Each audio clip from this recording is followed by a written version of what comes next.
আর এখানে স্যার এটা আমারই বাড়ি, কিন্তু আপনারা এখানে ওনাকে কি খুন করেছে সেটা জানতে পেরেছেন? টাইমা, এরা কারা? CID officers. আপনারা প্লিজ ভেতরে আসুন, প্লিজ কাম। সিআইডি? আর স্যার ইনি আমার হাজবেন্ড, আর এ আমার ছোট ছেলে সন্দীপ। আর বড় ছেলে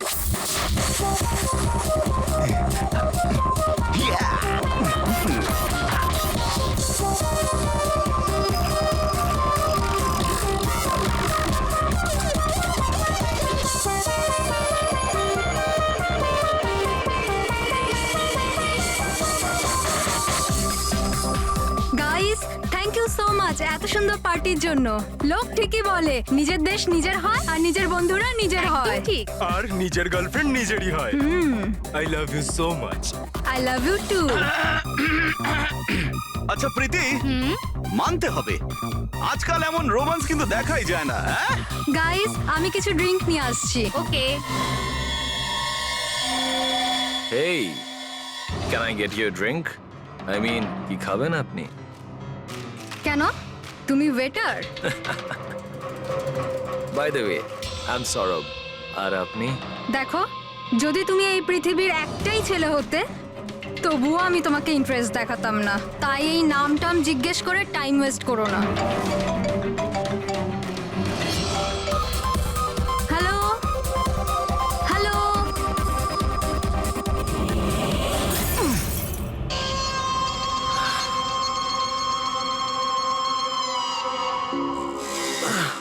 হ্যালো হ্যালো, শুনতে পাচ্ছি না, জোরে বল। আরে কিচ্ছু শুনতে পাচ্ছি না। আরে এখানে নেটওয়ার্কও নেই। হ্যালো হ্যালো,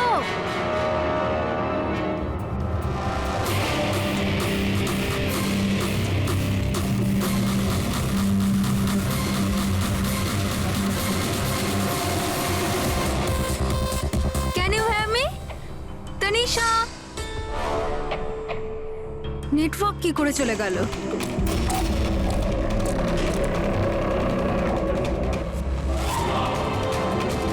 ফোন কেন লাগছে না?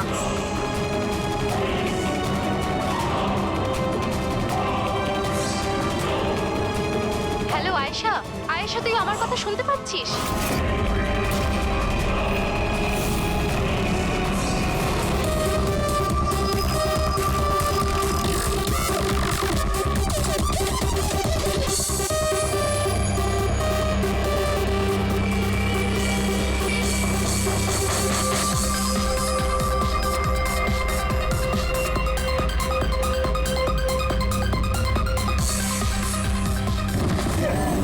আরে কি হলো? কি? আয়েশা!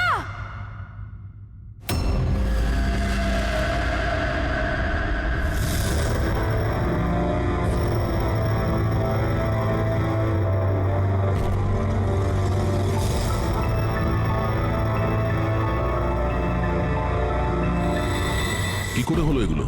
হ্যাঁ, জানি না স্যার এসব কি করে হলো। ও কল অ্যাটেন্ড করার জন্য বাইরে গেছে, আর যখন ফিরলো তখন তুমি ছাড়া আর কে কে বন্ধু আছে আয়েশার এখানে? স্যার এ হলো প্রীতি, আর এ হলো বিশাল স্যার, আয়শার বয়ফ্রেন্ড। দেখে তো মনে হচ্ছে আয়েশার কারোর সঙ্গে হাতাহাতি হয়নি। ও ফোন রিসিভ করার জন্য বাইরে গেছিল আর ওখানে খুনি আগে থেকে ওর জন্য ওয়েট করছিল। তার মানে স্যার খুনি এসব প্ল্যান করে করেছে? না পঙ্কজ, এটা তো প্ল্যান মার্ডার মনে হচ্ছে না। যদি প্ল্যান মার্ডারই হতো তাহলে ও অন্য কোনো হাতিয়ার ইউজ করতো, কাঁচের ইউজ করতো না। তার মানে হঠাৎ কেউ একজন হয়তো খুব রেগে যায় আয়েশার উপর আর তারপর মেরে দেয়। মনে হচ্ছে তো এরকমই ফ্রেডি। আয়েশার এখানে কারোর সঙ্গে ঝগড়া টগড়া হয়েছিল? কোনো তর্ক বিতর্ক? হ্যাঁ, এরকম চুপ করে থাকলে কিন্তু কাজ হবে না। এই যে সিসিটিভি ক্যামেরা আছে, দেখলে সবই আমরা জানতে পারবো। সরি স্যার, সিসিটিভি ক্যামেরা কাজ করছে না। হোয়াট? সিসিটিভি কাজ করছে না? এত গাফিলতি? স্যার ওই কাল শেষের গানটার কারণে ধোয়ার জন্য হয়তো কোনো টেকনিক্যাল ফল্ট দেখা গেছে। আমি তাড়াতাড়ি ঠিক করব। তুমি তো তখন ঠিক করাবে যখন তোমার ক্লাব আবার খুলবে। কেস সলভ না হওয়া পর্যন্ত তোমাদের ক্লাব বন্ধ। স্যার আমার মনে হচ্ছে এই খুন সৌরভ করেছে। বড় লোকের বিগড়ে যাওয়া ছেলে। Hey, can I get you a drink? I mean, কি খাবেন আপনি? কেন তুমি ওয়েটার? By the way, আমি সৌরভ। আর আপনি? দেখো, যদি তুমি এই পৃথিবীর একটাই ছেলে হতে তবুও আমি তোমাকে ইন্টারেস্ট দেখাতাম না। তাই এই নামটাম জিজ্ঞেস করে টাইম ওয়েস্ট করো না।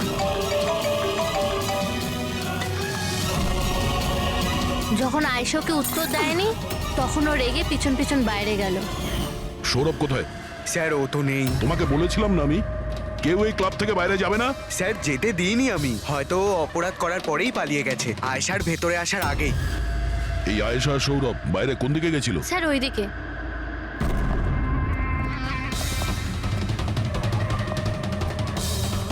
স্যার,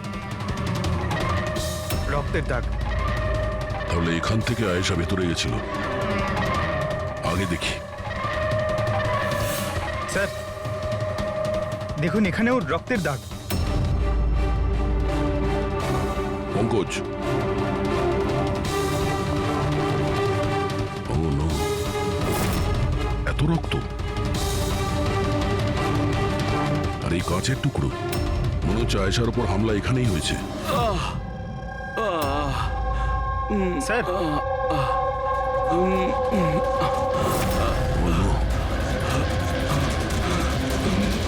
আচ্ছা, এ সৌরভ নয় তো? এর পরিস্থিতি খুব খারাপ, অ্যাম্বুলেন্সকে ফোন করো। ক্লাবে এতগুলো লোকের মাঝখানে একটা মেয়ের খুন হয়ে গেল, মামসাদদের খুঁজে পাওয়া যাচ্ছে না। সিসিটিভি ক্যামেরা আছে কিন্তু কাজ করছে না। তার থেকেও বড় কথা, এখানে কেউ কিছু হতে দেখেনি। কি অদ্ভুত ব্যাপার না? আয়েশা এভাবে আমাকে ফেলে রেখে যেতে পারে না। আমাদের এখানে আসাই উচিত হয়নি। প্লিজ ডোন্ট ক্রাই, নিজেকে এভাবে দোষ দিও না। ডোন্ট ওয়ারি, সব ঠিক হয়ে যাবে। আপনার বান্ধবীর এখানে খুন হয়েছে, আর আপনার এই ব্যবহার? হ্যাঁ, এতক্ষণ ধরে এখানে যা হয়েছে তাতে মনে হচ্ছে যে খুনি এখানে আয়েশাকে মারার উদ্দেশ্য তো এসেছিল না, রেডি হয়ে আসেনি। এখানেই ক্লাবে এমন কিছু হয়েছে যার জন্য ও রেগে গিয়েছিল, আর তাই ও আয়েশাকে খুন করে দিয়েছে, আর তার সাথে সৌরভের ওপরও হামলা করেছে। আমার মনে হচ্ছে যে ওই খুনি আপনাদের মধ্যে কেউ একজন। ফ্রেডি, পঙ্কজ, এখানে যত লোক আছে তাদের সবার ডিটেলস নাও। মাফ করবেন রাইমা, আমি নিজের দিক থেকে অনেক চেষ্টা করেছি, কিন্তু এখন এর থেকে বেশি সাহায্য আর করতে পারবো না। ইটস ওকে ডক্টর, আপনার যা করার ছিল আপনি সবকিছু করেছেন, আর আমরা এর বেশি আর কি করতে পারি?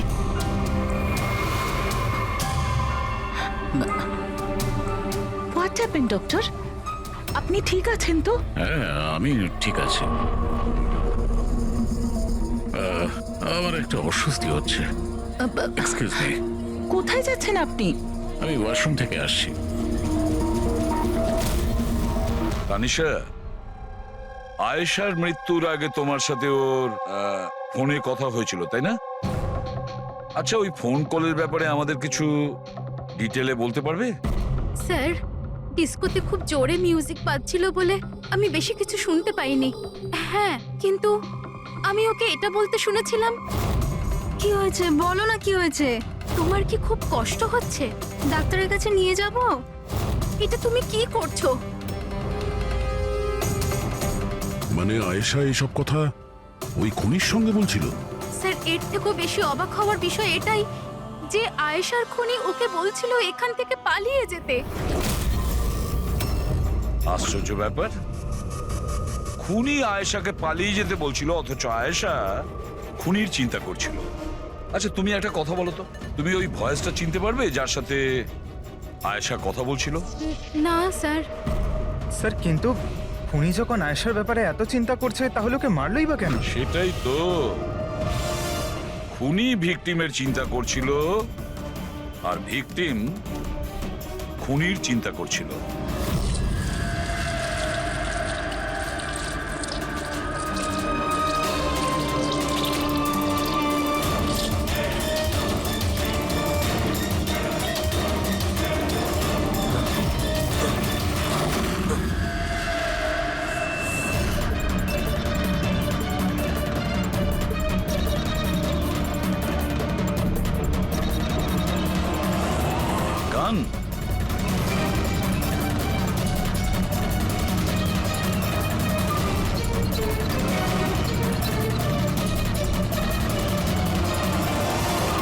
স্যার,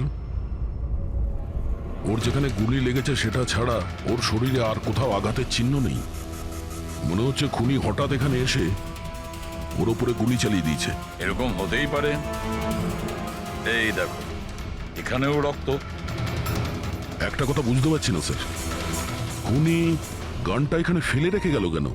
ও তো নিজের সঙ্গে গানটাকে নিয়েও যেতে পারত। সেটাই তো আশ্চর্য ব্যাপার যে খুনি এই গানটা এখানে এই ক্রাইম স্পটে কেন রেখে গেছে।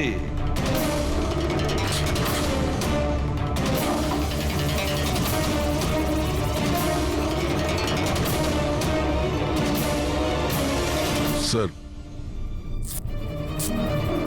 এই দেখুন, নিচে এখানে এই টেপটা আটকানো ছিল। ওয়াশ বেসিনের নিচে টেপ। মনে হচ্ছে এখানে টেপ দিয়ে কিছু আটকে ছিল যেটা এখন এখানে নেই। হতে পারে এই কেসের সঙ্গে রিলেটেড কিছু। নিশ্চয়ই দেখতে হবে। রায়মাদেবী, ডক্টর যশবন্ত আপনার ডক্টর ছিলেন তো? আপনারা এখানে এই টেবিলেই বসেছিলেন? হ্যাঁ, আসলে উনি আমার অসুখের কথা বলতেই আমার সাথে দেখা করতে এখানে এসেছিলেন। খুব ভালো মানুষ ছিলেন উনি। আজ যখন আপনি ওর সঙ্গে কথা বলছিলেন, আপনার কি মনে হয়েছিল যে কোনো ব্যাপার নিয়ে ও একটু ডিস্টার্ব ছিল? ডিস্টার্ব তো নয়, কিন্তু হ্যাঁ, হঠাৎ করে ওনার শরীর খারাপ হয়ে গিয়েছিল আর উনি এক্সকিউজ মি বলে ওয়াশরুমে চলে গিয়েছিলেন। আমি তো ভাবতেই পারিনি যে এরকম একটা ঘটনা ঘটবে। স্যার, হ্যাঁ, এ হলো এই কফি শপটার ম্যানেজার। এখানকারও সিসিটিভি ক্যামেরাগুলো কাজ করছে না। স্যার 2 ঘন্টা আগেও তো কাজ করছিল, কিন্তু হঠাৎ করে টেকনিক্যাল প্রবলেম হয়ে যায়, সেই জন্য ইঞ্জিনিয়ারকে ডেকেছি আমরা।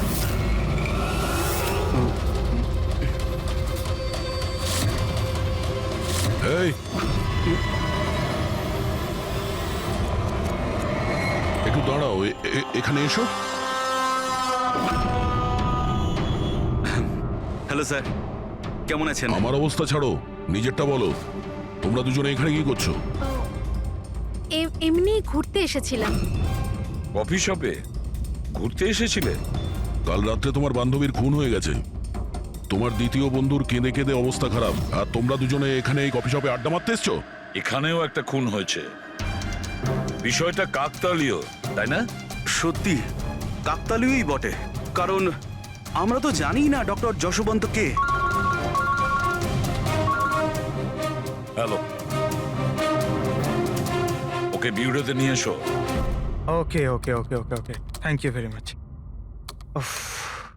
কি জানিস পঙ্কজ, অনেক লোক ছিল এই ডিস্কোটায় যখন আয়েশা খুন হয়, আর এক একজনের ফোন ট্র্যাক করে এইটা জানার জন্য যে মার্ডারের সময় আয়েশার আশেপাশে কেউ ছিল না। তো এই আমার তো চোখ ব্যথা করতে শুরু করেছে।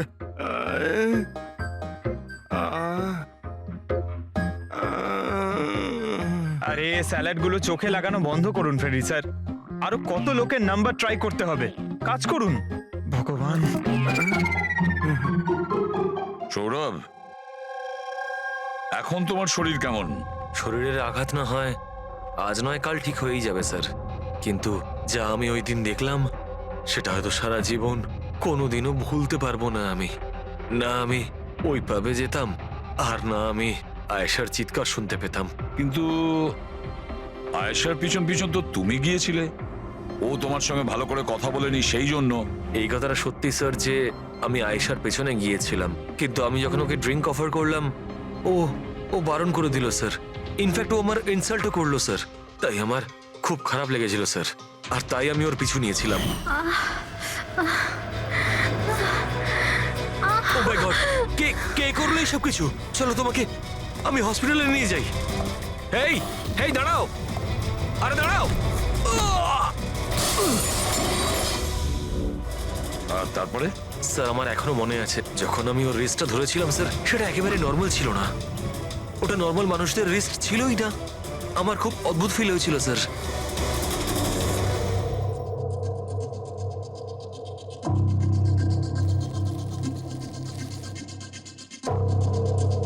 তাহলে আপনি বলছেন ডক্টর সালুকে যে এই বন্দুকের ওপর কিছু চটচটে লেগে আছে? হ্যাঁ, ওই চটচটে জিনিসটা রাবারের মতো, ওই যেমন সেলোটেপে হয় না, ওই রকম। সেলোটেপ গান? ও, তাহলে খুনি আগে থেকেই ওয়াশ বেসিনের নিচে গানটাকে লুকিয়ে রেখেছিল। তাহলে মার্ডার একটা প্ল্যান মার্ডার ছিল। হ্যাঁ, কিন্তু এই বন্দুকটা যেটা দিয়ে ভিকটিমকে খুন করা হয়েছে আর এই কাঁচ যেটা দিয়ে আয়েশাকে খুন করা হয়েছে, এই দুটোতেই কোনো ফিঙ্গারপ্রিন্টস পাওয়া যায়নি। কিন্তু ভাই, এই কাঁচটার টুকরোর উপর একটা বিশেষ ধরনের কেমিক্যাল লেগে আছে, যেমন ধরো প্লাস্টিক কেমিক্যাল। এখন কেন লাগানো ছিল, কি লাগানো ছিল সেটা জানতে হবে, কিন্তু এই দুটো কেমিক্যালই এই বন্দুকটাতেও লেগে আছে, দুটোতেই। ডক্টর সালুকে, আপনি তো বলছিলেন এই গানের মধ্যে ওই সেলোটেপের গাম লেগেছিল। সেটা তো ছিলই, তাছাড়া কেমিক্যালও আছে। ওটা ছাড়া এই কেমিক্যালও আছে। তার মানে এই দুটো মার্ডার, এদের দুটোর মধ্যে কোনো কানেকশন আছে। আর জুবিন আর প্রীতির ওই ক্রাইম সিনে থাকা কোনো কাকতালিও ছিল না। একদম, তুমি একদম ঠিক বলছো দা। তোমার কথা আরো একটা জিনিস প্রমাণ করছে, এই দুটো লাশের উপরই আমি তেলের মতো ফেরোমন পেয়েছি। ফেরোমনস মানে ওই কেমিক্যাল যার থেকে গন্ধ আসে। হ্যাঁ, এই দুটো ভিকটিমেরই এদের দুজনের লাশের মধ্যে একই রকম গন্ধ। একটা ব্যাপার পরিষ্কার, হয়তো দুজনে একই রকম পারফিউম লাগাতো, বা দুজনের খুন একজনই করেছে। জেনারেলি একজন মহিলা লেডিস পারফিউম লাগায়, আর একজন পুরুষ জেন্টস পারফিউম। কিন্তু এই দুজনেই একই রকমের পারফিউম লাগিয়েছে, চান্সটা একটু কম। তার মানে এই দুজনের খুনি একজনই। আয়েশার মৃত্যুর ব্যাপারে দুটো কথা জানা গেছে। এক, ওর বন্ধু তানিশা বলেছে, আর দ্বিতীয়টা সৌরভ বলেছে। তানিশার কথা অনুযায়ী যে খুনি আয়েশাকে ওই পাপ থেকে পালিয়ে যেতে বলেছিল। পৃথিবীতে এমন কোন খুনি আছে, সে যাকে খুন করতে গেছে তাকেই সে বলছে যে তুমি এখান থেকে পালিয়ে যাও? তাহলে খুন করতে গিয়েছিল কেন? না না না না না না, গোলমাল আছে, নিশ্চয়ই কোনো গোলমাল আছে। আর স্যার, ওই দ্বিতীয় কথা কোনটা? আর একটা কথা সৌরভ বলেছে। সৌরভ বলেছে যে খুনির কবজি কেমন যেন অদ্ভুত ছিল, সাধারণ মানুষের মতন ছিল না ওর কবজি। হয়তো কবজিতে রিস্ট ওয়াচ কিংবা ব্রেসলেট ছিল। হেড্রিক, বুদ্ধিটাকে একটু কাজে লাগাও, বুঝেছো? স্যার, হ্যাঁ, স্যার, দুটো ক্রাইম সিনেই একটা নম্বর কমন। সেটা কার? আয়েশার বয়ফ্রেন্ড বিশালের, স্যার। বিশাল? বিশাল? এই বিশালকে তো কফি শপে দেখাই যায়নি। তাহলে কফি শপে গেল কখন?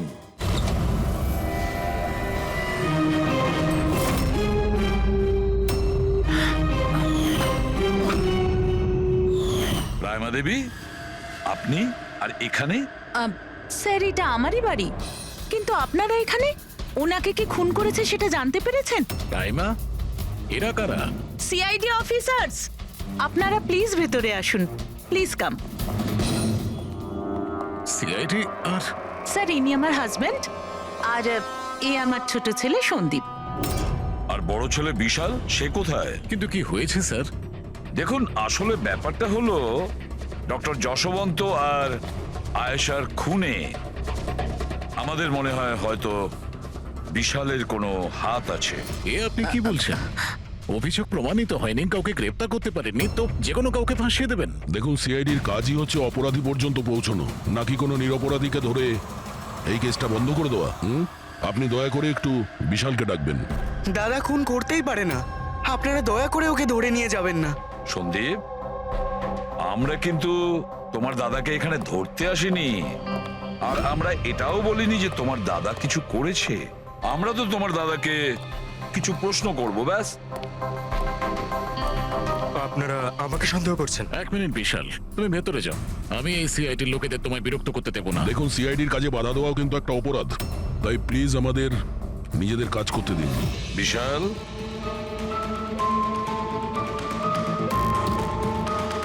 ডক্টর যশবন্ত খুন হয়েছেন ওই ক্যাফেতে, আর তুমি সেই মুহূর্তে ওই ক্যাফেতে ছিলে। কেন, কিসের জন্য গিয়েছিলে ওখানে তুমি? স্যার, আমি তো ওখানে জুবেইন আর প্রীতির সাথে দেখা করতে গেছিলাম। আমি জানতাম না যে আঙ্কেল ওখানে হঠাৎ মায়ের সাথে দেখা করতে আসবেন। আয়েশার সাথে তোমার ঝগড়া চলছিল না? আমি ভীষণ কষ্ট পেয়েছি স্যার ও মারা যাওয়ার পর। আমি জানি না ওকে ছাড়া আমার বাকি জীবন কিভাবে কাটাবো। আমি কিছুদিন একা থাকতে চাই। ঠিক আছে, তুমি গিয়ে রেস্ট নাও। এরপরে কিন্তু দেরি করা যাবে না। আরে আপনারা আবার এখানেও? মাঝে মাঝে নিজের বাড়িতে যান নাকি? সবসময় বিশালের আশেপাশে ঘোরাফেরা করছেন? না স্যার, এমন কোনো কথা নয়। অ্যাকচুয়ালি ও খুব হতাশ হয়ে থাকে, ভাবলাম ওর সাথে থাকলে ভালো হয়। খুব গভীর বন্ধুত্ব, হ্যাঁ? জুবিন, প্রীতি, বিশাল, কড়া নজর রাখতে হবে এই তিনজনের ওপর।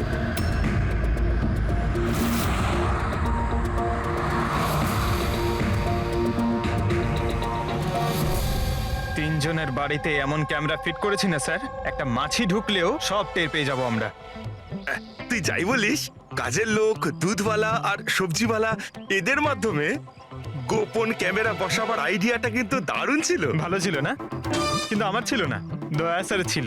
আচ্ছা, হ্যাঁ, আর উনি আমাদেরকে এখানে বসিয়ে দিয়েছেন যাতে আমরা এখানকার সিসিটিভি ফুটেজ চেক করতে পারি।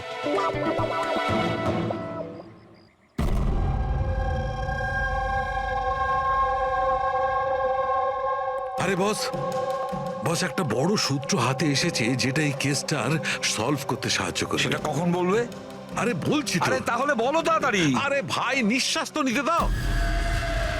তোমার মনে আছে ওই যে ভাঙা কাঁচের টুকরোটায় আমি প্লাস্টিক কেমিক্যাল পেয়েছিলাম? হ্যাঁ ডক্টর সালুকে, কি ওই কেমিক্যালটা? ওটা হচ্ছে গ্রাফিন, যেটা নকল চামড়া, আর্টিফিশিয়াল স্কিন বানানোর কাজে লাগে। Artificial skin, prosthetic skin, prosthetic skin, prosthetic. দয়া, মনে আছে সৌরভ কি বলেছিল?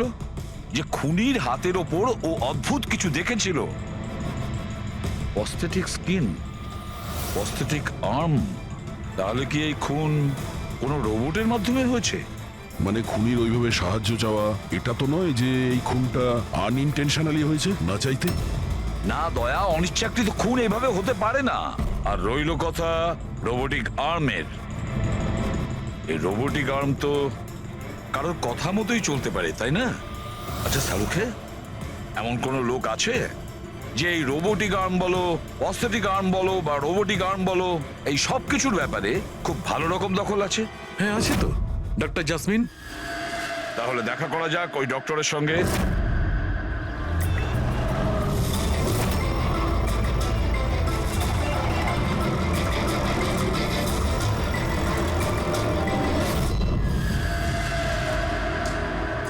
ডক্টর জাসমিন, আমরা এটা জানতে চাই যে যদি এই এরকম প্রস্থেটিক লাগানো হাত লাগানো হয়েছে, রোবোটিক আর্ম, তাহলে কি ওই হাত, ওই আর্ম অন্য কারোর ইনস্ট্রাকশনে কাজ করতে পারে?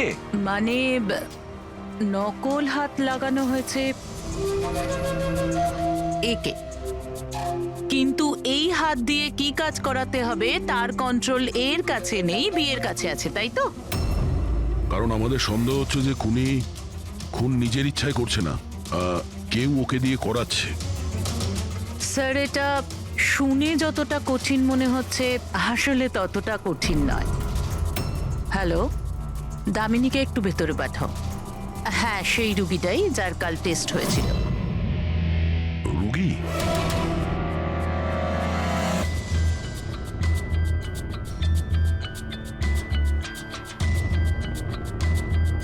স্যার, দামিনীর ডান হাতটা ফ্যাক্টরিতে কাজ করার সময় মেশিনে কাটা পড়েছিল। হ্যাঁ স্যার, মেশিনে আমার হাত ঢুকে গিয়েছিল। তাই জন্য ওকে নকল হাত লাগিয়েছি, যার কন্ট্রোল মানুষের ব্রেনের দ্বারা হয়। একটা নকল হাত মানুষের মাথা দিয়ে কাজ করছে কি করে? স্যার, সায়েন্স খুব উন্নতি করেছে। আসলে এই ধরনের নকল হাত সায়েন্সের একটা খুব বড় আবিষ্কার। এটাতে এক ধরনের চিপ আছে, মানে সফটওয়্যার, যেটা ব্রেনের দ্বারা কন্ট্রোল করা হচ্ছে। মানে মানুষের ওঠা বসা যেমন ভাবে আসল হাত পা নাড়ানো যায়, সেইভাবেই এই নকল হাত পা নাড়ানো হয়, যেটা ব্রেন কন্ট্রোল করে। গ্রেট, বিজ্ঞান সত্যি অনেকটা এগিয়ে গেছে। সত্যি রোবোটিক আর্ম।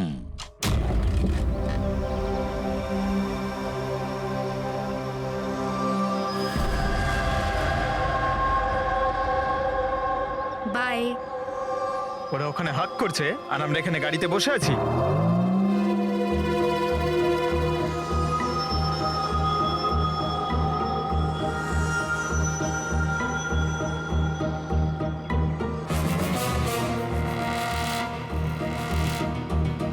ফ্রেডি স্যার, এই বিশাল তো প্রীতির বাড়িতে যাচ্ছে।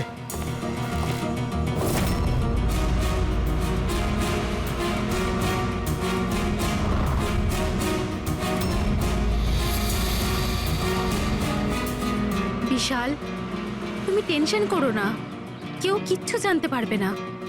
আমরা কোনো না কোনো উপায় ঠিক বের করব, ওকে? এ নাও কফি খাও।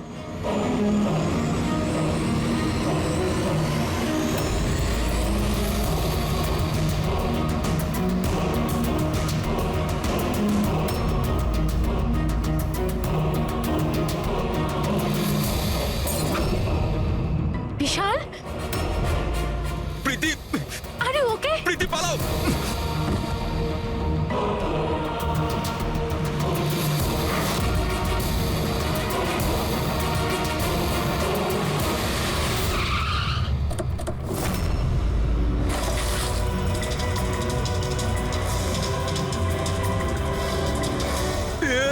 বিশাল, না, বিশাল ছাড়ো।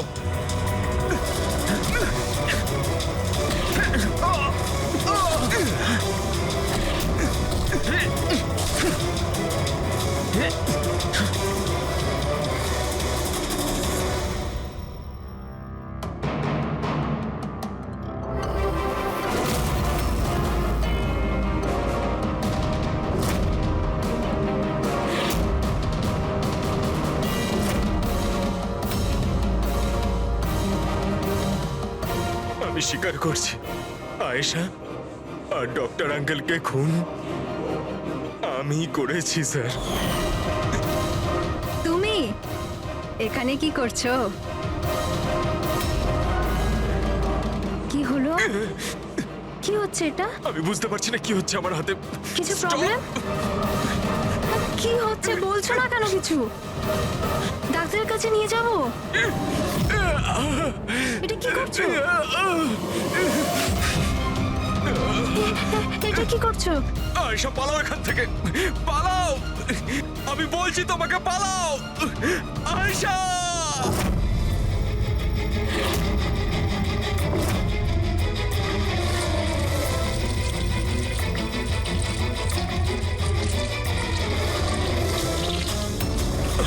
ডক্টর পালিয়ে যাও এখান থেকে। কি করছো এগুলো? আমি কি করবো স্যার, আমার নিজের হাতের উপরে কোনো কন্ট্রোল নেই।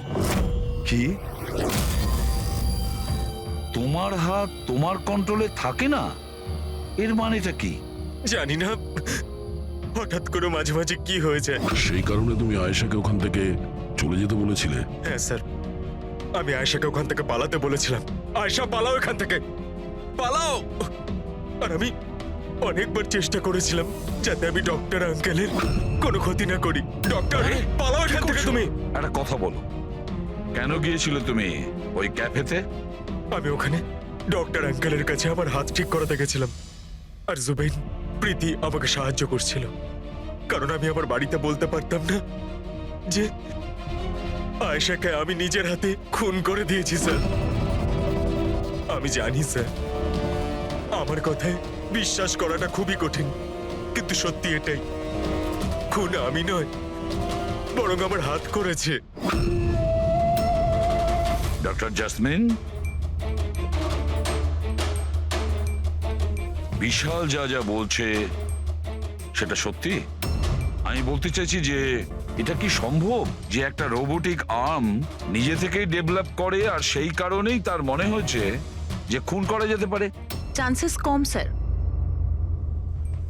কিন্তু হ্যাঁ, হাতের ভেতরে লাগানো এই চিপকে কেউ যদি হ্যাক করে তাহলে হতে পারে।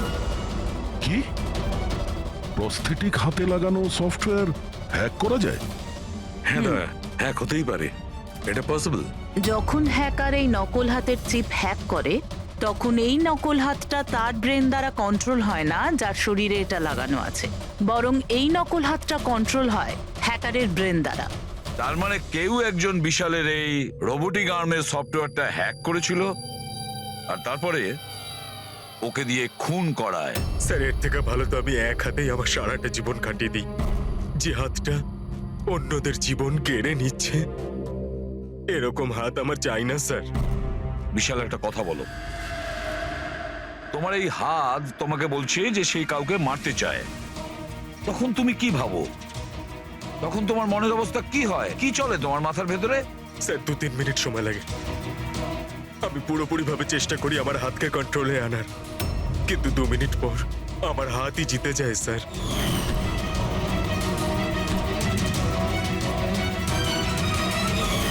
চিন্তা করো না, এবার আমরা তোমার এই রোবোটিক আর্মের ভেতরে একটা ট্রান্সমিটার ফিট করব, আর যার থেকে আমরা জানতে পারবো যে ও কাউকে মারতে চায় বা হয়তো কারোর থেকে ইনফরমেশন পাচ্ছে যে তুমি গিয়ে খুন করো, সেটাও আমরা জানতে পারবো। আচ্ছা বিশাল একটা কথা বলো, তোমার আসল হাত হারালে কি করে? স্যার আমি গত বছর ঘুরতে যাচ্ছিলাম, সেখানে একটা রোড অ্যাক্সিডেন্ট হয়। ব্যাস। জীবনে আমাদের অনেকবার পরীক্ষা দিতে হয়। স্যার আমার পরীক্ষা তো শেষ হওয়ার নামই নিচ্ছে না। যখন নকল হাত নিয়ে সারাটা জীবন কাটাবো ভেবে নিলাম, তখন এই হাতটাই আমার জীবন শেষ করে দিচ্ছে স্যার। বিশাল, আমরা তোমাকে কথা দিচ্ছি, না তো তোমার একটা হাত দিয়ে জীবন কাটাতে হবে, আর না তো ওই আসল অপরাধী স্বাধীনভাবে ঘুরতে পারবে।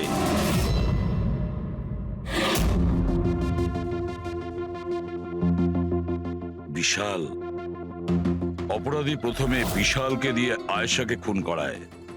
আয়েশা, যাকে বিশাল খুব ভালোবাসতো, এরপরে খুন করায় ডক্টর যশবন্তকে, যে বিশালকে সাহায্য করত। এরপরে প্রাণ নিতে চেষ্টা করে প্রীতির, যে বিশালের বন্ধু ছিল। এরা প্রত্যেকেই হলো বিশালের শুভাকাঙ্ক্ষী, আর এরা প্রত্যেকে বিশালের আপনজন। সবাই বিশালের খুব কাছের মানুষ।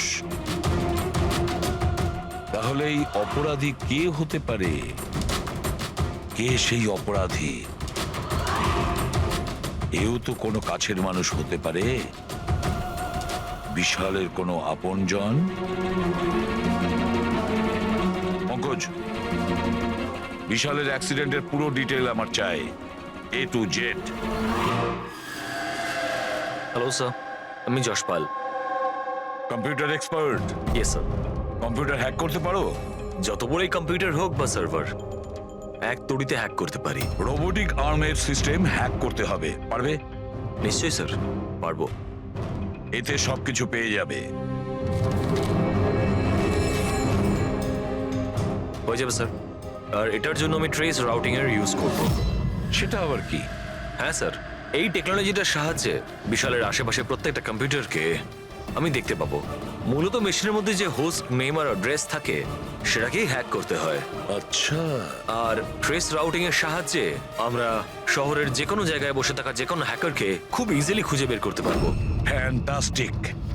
আর যে বিশালের রোবোটিক আর্মের সিস্টেম হ্যাক করেছে, এবার আমরা ওর সিস্টেমকে হ্যাক করব।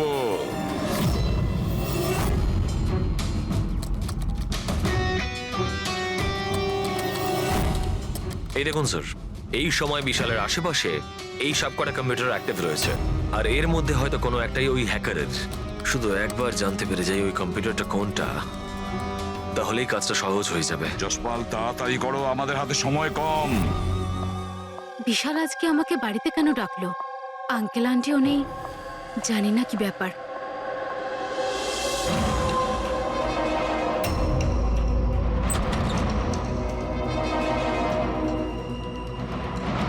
বিশাল, বিশাল। প্রীতি, তুমি জানো যে আমি তোমাকে মারার চেষ্টা করেছি, তবুও তুমি আমার কাছেই এলে। বিশাল, তুমি তো আমাকে ফোন করে এখানে ডাকলে। আমি? হ্যাঁ। আমি কখন ডেকেছি? তুমি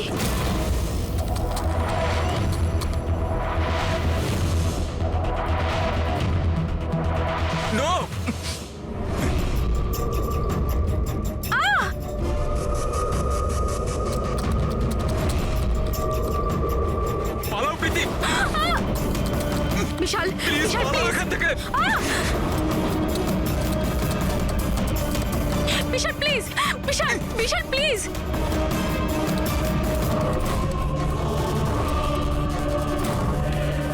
ইয়েস স্যার, ওই হ্যাকারের লোকেশন পেয়ে গেছি।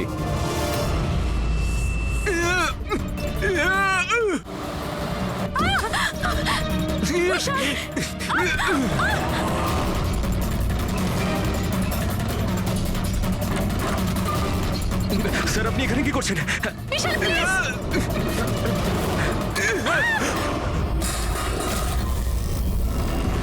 অনেক হয়েছে হ্যাকিং।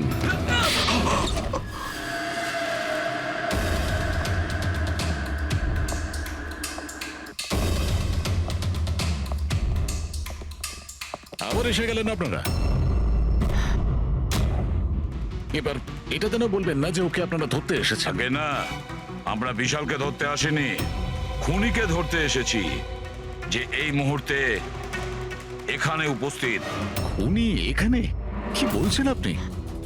আপনি আপনার মিথ্যে অভিযোগ কার ওপর লাগাবেন? মনন বাবু, গত বছর একটা গাড়ির অ্যাক্সিডেন্ট হয়েছিল খান্ডালাতে। 3 জন ছিল ওই গাড়িতে। 22 বছরের ছেলে বিশাল, 15 বছরের ছেলে সন্দীপ, আর 9 বছরের ছোট বাচ্চা সোনিয়া। গাড়ি বিশাল চালাচ্ছিল। গাড়ির অ্যাক্সিডেন্ট খুব সাংঘাতিক হয়েছিল। বাচ্চা মেয়ে সোনিয়া স্পট ডেড হয়ে গেছিল।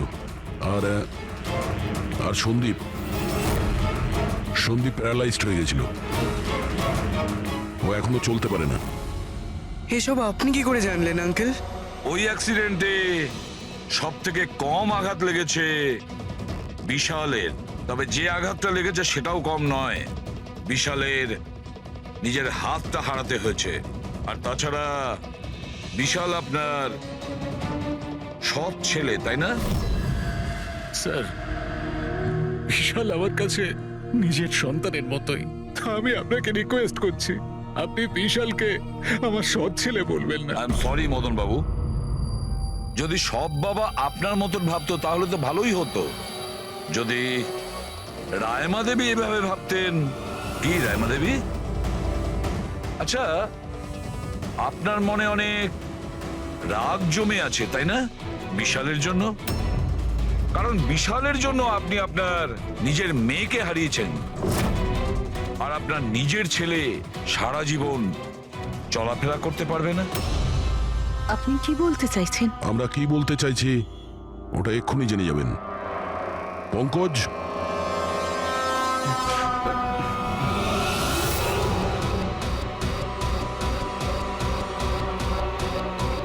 সরি আন্টি, কিন্তু আমি ওদের সবকিছু বলে দিয়েছি যে আপনার বলার জন্যই আমি এসব করেছি। আমি ওই সফটওয়্যারগুলোকে হ্যাক করেছিলাম, আর আমি সব জায়গার সিসিটিভি গুলোকে হ্যাক করে বন্ধ করে দিয়েছিলাম।